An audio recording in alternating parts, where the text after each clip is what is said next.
आरबीआयनं सर्वसामान्यांसाठी एक महत्त्वाचा आणि दिलासादायक निर्णय घेतलाय।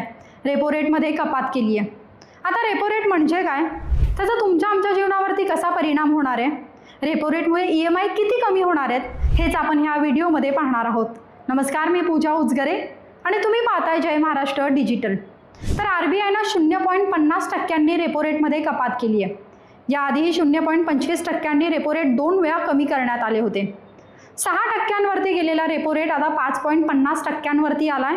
यामुळे होम लोन किंवा कोणतेही तुम्ही लोन घेतलेले असतील तर ते कमी होणार आहेत। आता उदाहरण घ्यायचं झालं तर तुम्ही जर 30 वर्षांसाठी 50 लाखांचं होम लोन घेतलेलं असेल आणि 9% जर त्यावरती व्याज आकारलं जात असेल तर जवळपास महिन्याला 40,000पर्यंत तुमचा EMI असतो। आता तो 38,000पर्यंत होणार आहे, म्हणजे जवळपास महिन्याला तुमचे 2,000 रुपये वाचतील। 30 वर्षांपर्यंत तुमचं होम लोन आहे आणि महिन्याला जर 2,000 रुपये वाचत असतील तर ही एक मोठी दिलासादायक बाब आहे।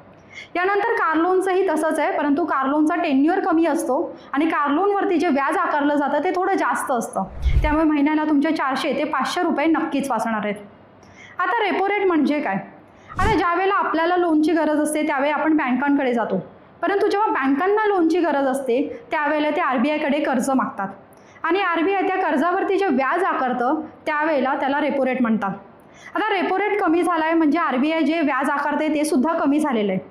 बँकांना जर कमी व्याजानं लोन मिळालं तर ते इतर जे ग्राहक आहेत त्या ग्राहकांना सुद्धा कमी व्याजानं लोन देतात। यामुळे EMIचे हप्ते घटतात आणि जे व्याजदर आकारलं जातं ते सुद्धा कमी होतं। यामुळे बाजारामध्ये जे चलन आहे ते खेळतं राहतं।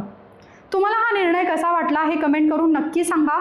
हा व्हिडिओ तुम्हाला कसा वाटला तेही कळवायला विसरू नका आणि अशाच इन्फॉर्मेटिव्ह व्हिडिओसाठी फॉलो नक्की करा। नमस्कार।